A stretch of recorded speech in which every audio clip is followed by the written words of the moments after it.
नमस्कार, मी प्रशांत कदम. 7 एप्रिलपासून मणिपूर पुन्हा एकदा जळतंय आणि याही वेळी मणिपूरकडं कुणाचं लक्ष नाही आहे. 2 आठवडे झालेले आहेत. मणिपूरमध्ये हजारोच्या संख्येनं महिला रस्त्यावरती येत आहेत, निदर्शनं होत आहेत. सुरक्षा रक्षकांच्या विरोधात नागरिक आक्रमक झालेले आहेत. काही ठिकाणी बॉम्ब हल्ले, गावठी बॉम्ब हल्ले आणि गोळीबाराच्या घटना देखील घडलेल्या आहेत. आत्तापर्यंत म्हणजे अगदी 7 एप्रिलपासून 5 जणांचा मृत्यू झालेला आहे, पण मणिपूरकडं मात्र कुणाचंही लक्ष नाही आहे. ही दृश्य तुम्ही जी बघताय स्क्रीनवरती, ती इराणमधल्या युद्धाची नाही आहेत, ती गाझा पट्टीतल्या हिंसाचाराची नाही आहेत, ती आपल्या मणिपूरमधली आहेत. आणि मणिपूर हा जणू या देशाचा भागच नाही आहे का, अशा पद्धतीनं त्याच्याकडं दुर्लक्ष करण्याची परंपरा मात्र चालू आहे. पंतप्रधान नरेंद्र मोदी गेल्या 3 वर्षामध्ये मणिपूरकडे फिरकलेले सुद्धा नाही आहेत. केवळ एकदा त्यांचा एक उद्घाटनाचा कार्यक्रम या 3 वर्षामध्ये झाला, ज्याच्या निमित्तानं त्यांनी मणिपूरमध्ये पाऊल ठेवलं. पण त्यानंतर गेल्या आठवडाभरापासून मणिपूरमध्ये विशेषतः हिंसाचार पुन्हा एकदा वाढल्यानंतर सुद्धा पंतप्रधानांचं काय चाललंय, तर पंतप्रधान हे पश्चिम बंगालच्या प्रचारामध्ये व्यस्त आहेत. पंतप्रधान मोदींचा पश्चिम बंगालमध्ये झालमुडी खातानाचा एक व्हिडिओ व्हायरल झालेला आहे. झालमुडी म्हणजे काय, तर पश्चिम बंगाल, ओडिशा, बिहार या सगळ्या पट्ट्यातलं एक अतिशय लोकप्रिय आणि सामान्य लोकांचं आवडतं स्नॅक्स आहे.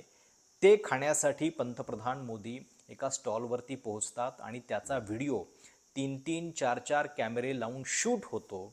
तिथं पंतप्रधानांना जायला वेळ आहे, पण मणिपूर गेल्या 2 आठवड्यांपासून इतकं जळतंय, त्याच्याबद्दल मात्र एक शब्द, एक अवाक्षर देखील त्यांनी अद्याप उच्चारलेला नाही आहे. आता यावेळी काय झालेलं आहे, मणिपूरमध्ये तुम्हाला माहिती आहे की गेल्या 3 वर्षांपासून जो संघर्ष चालू आहे, तो सगळा एथनिक व्हायलन्स आहे. नागा, मैतेई आणि कुकी, विशेषतः मैतेई हा जो समाज आहे तिथला, तो बहुसंख्य आहे, जवळपास 65% आसपास आहे. त्याच्यानंतर कुकी आणि नागा यांची संख्यासुद्धा आता वाढत चाललेली आहे. आणि ज्यावेळी मणिपूर सरकारनं तिथं मैतेई, की जे बहुसंख्य आहेत आणि जे पठारी प्रदेशामध्ये राहतात, त्यांना हिली एरियामध्ये म्हणजे पहाडामध्ये सुद्धा जमीन खरेदी करता येईल अशा पद्धतीचा एक निर्णय मैतेईंना ST स्टेटस देऊन, ट्रायबल स्टेटस देऊन जेव्हा घेतला, त्याच्यानंतर हा भडका उडालेला होता. कुकी आणि नागा बंडखोर जे आहेत ते या मैतेई समाजाच्या विरोधात होते. आणि याच पार्श्वभूमीवरती एक ताजी घटना पुन्हा एकदा 7 एप्रिलला घडलेली आहे. 7 एप्रिलला मैतेई समाजातल्या 2 लहान मुलांचा, आणि ही लहान मुलं किती लहान होती, तर एक 5 महिन्यांचं बाळ होतं आणि दुसरं साधारणपणे 4 वर्षांचं बाळ.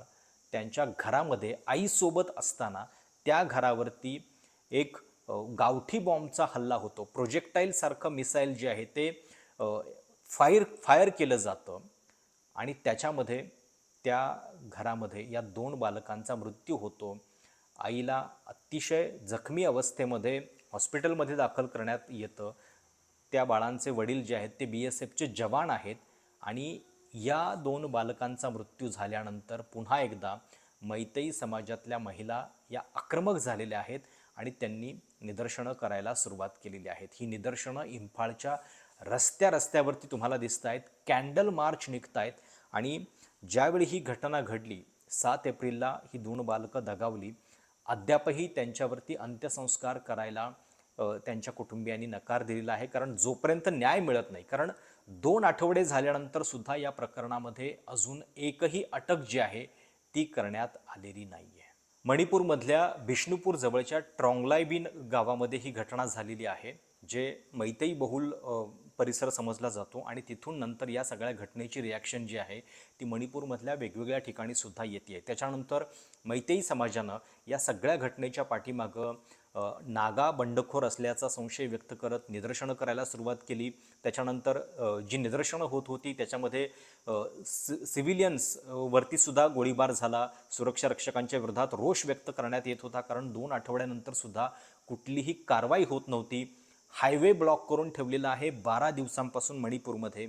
आणि त्यानंतरच्या हल्ल्यामध्ये देखील 3 जणांचा मृत्यू झालेला आहे. म्हणजे आत्तापर्यंत 2 आठवड्यामध्ये 5 जणांचा मृत्यू जो आहे तो याच्यामध्ये झालेला आहे. आता खरं तर इतक्या वर्षांपासून म्हणजे ज्यावेळी तिथं हिंसाचार वाढायला सुरुवात झाला, त्याच्यानंतर राष्ट्रपती राजवट लागू करण्यात आली आणि अगदी आत्ता फेब्रुवारी 2026मध्ये भाजपनं तिथं युमनाम खेमचंद सिंग, YK सिंग यांना मुख्यमंत्री बनवलेलं आहे, जे मैतई समाजाचे येतात.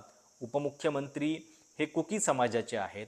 असं एक संतुलन करण्याचा प्रयत्न देखील त्यांनी केलेला होता. पण त्याच्यानंतर अवघ्या 2 महिन्यामध्ये ही रिॲक्शन जी आहे ती पुन्हा एकदा पाहायला मिळते. आणि 7 एप्रिलला ही घटना झाल्यानंतर 18 एप्रिलला पुन्हा एकदा ज्यावेळी हायवे बंद करण्यात आला, त्याच्यामध्ये सुद्धा बरीच हिंसा जी आहे ती झाल्याचं दिसतं आहे. आणि या सगळ्या पार्श्वभूमीवरती मणिपूर जे आहे ते पुन्हा भडकल्याचं दिसतं आहे. आता 3 वर्षांचा जर आपण हिशोब केला तर आत्तापर्यंत 250पेक्षा जास्त जणांचा या हिंसाचारामध्ये मृत्यू झालेला आहे आणि 6,000पेक्षा जास्त पोलीस वेपन्स गायब झालेले आहेत.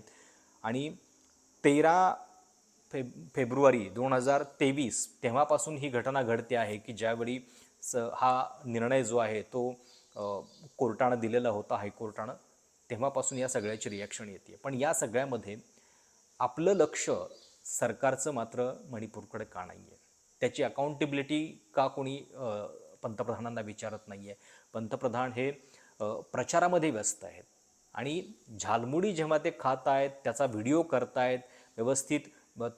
पश्चिम बंगालमध्ये तृणमूल काँग्रेसला लक्ष करण्यासाठी 2 लाख केंद्रीय पोलीस दलाचे जवान जे आहेत ते पाठवण्यात आलेले आहेत निवडणुकीमध्ये. 2 लाख. कल्पना करा तुम्ही.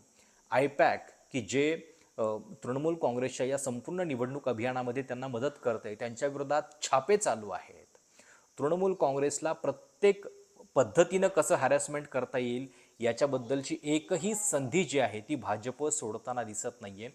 आणि यावेळी गुजरातमध्ये सुद्धा एक घटना घडते. म्हणजे ज्यावेळी मणिपूर जळतं आहे त्याचवेळी सुरतमधल्या एका रेल्वे स्टेशनजवळ हजारो म्हणजे इतक्या मोठ्या संख्येनं मजूर परप्रांतीय आपल्याला दिसले की ज्याच्यामुळं लॉकडाऊनची आठवण व्हावी.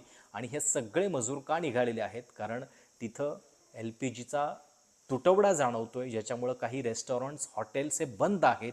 आणि त्यामुळं या सगळ्या स्थानिकांची खाण्यापिण्याची आबाळ होती आहे, नोकरी धंद्याची आबाळ होती आहे, ज्याच्यामुळं त्यांना गाव सोडून जाण्याची वेळ आलेली आहे.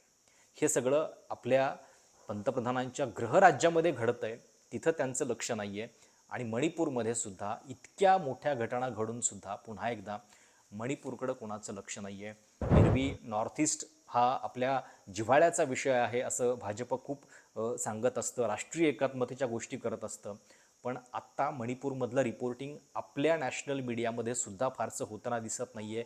इंटरनॅशनल मीडिया जेव्हा याच्याबद्दल बोलू लागला त्याच्यानंतर आता कुठं आपल्या माध्यमांना जाग आलेली आहे आणि आता तिकडचं रिपोर्टिंग जे आहे ते होताना दिसतं आहे. त्यामुळं आपण आशा करूयात की 2 आठवड्यांपासून सुरू असलेला हा हिंसाचार पुन्हा एकदा हाताबाहेर जाणार नाही किमान, आणि परिस्थिती जी आहे ती वेळीच आटोक्यात येईल. मणिपूर हे पुन्हा एकदा या सगळ्या दुर्लक्षामुळं अस्वस्थतेचं केंद्र जे आहे ते बनताना दिसतं आहे. तुम्हाला या सगळ्याबद्दल नेमकं काय वाटतं? तुमच्या प्रतिक्रिया, सूचना आवर्जून कळवा. चॅनल सबस्क्राईब करायला विसरू नका. धन्यवाद.